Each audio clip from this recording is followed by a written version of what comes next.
India news हट, भारत की खबरें सच्चाई के साथ। बिहार की इन 51 सीटों पर बीजेपी और राजद की सीधी लड़ाई। सम्राट चौधरी और तेजस्वी की सीट भी शामिल।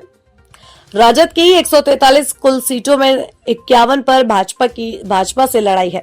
इस तरह राजद के 51 सीटों पर लड़ाई एनडीए के अन्य घटक दलों जदयू, लोजपा आर, हम और बीआईपी से है।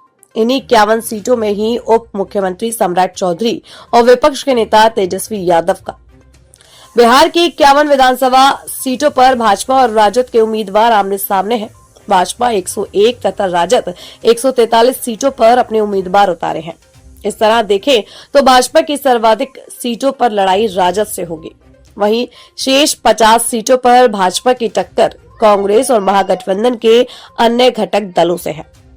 राजद की 143 कुल सीटों में 51 पर भाजपा से लड़ाई है। इस तरह राजद के 91 सीटों पर लड़ाई एनडीए के अन्य घटक दलों जदयू, लोजपा आर, हम और वीआईपी से है। इन्हीं 51 सीटों में ही उप मुख्यमंत्री सम्राट चौधरी और विपक्ष के नेता तेजस्वी यादव का भी क्षेत्र शामिल है। इन दोनों की सीटों क्रमशः तारापुर और राघोपुर में भी भाजपा और राजद के बीच लड़ाई है।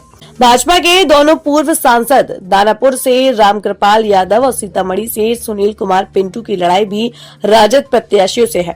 राजद और भाजपा ही ऐसे दो दल हैं जिनको वर्ष 2020 के विधानसभा चुनाव में सबसे अधिक सीटें मिली थी। राजद को 75 और भाजपा को 74 सीटें प्राप्त हुई थी। इस बार इन 51 सीटों में कौन कितनी सीटें जीतेगा तो ये चुनाव परिणाम ही बताएगा, मगर इतना तय है कि इन सीटों पर सबकी नजरें होंगी। मालूम हो कि भाजपा ने 16 अक्टूबर तक अपने सभी 101 उम्मीदवारों की सूची जारी कर दी थी।